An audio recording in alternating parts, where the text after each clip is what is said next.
Hello friends, चलतु आज आम बनैबा चितौ पिठा। ओडिया मानकर चित्त लगी अमावास्या स्पेशल चितौ पिठा। तो से कि 2 कप अरुआ चाउल 1 कप नड़िया नहीं जाइए 6 ରୁ 7 घंटा भिजेक रखिने।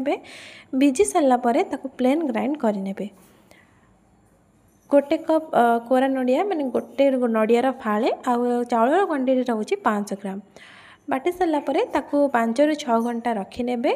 रखी सारापर से लुण आउ चीनी पकई गोल ने। जी सांग सांग करने को चाहते से सोढ़ा कि इनो देपर तापर गोटे मोटा भारी कड़े नहीं से तेल देकी पिठार आण को 1 चामच अति बेसी 1.5 चामच ताठू अधिक आदौ देवे ना कंचा लगे सीझा भी टाइम नब।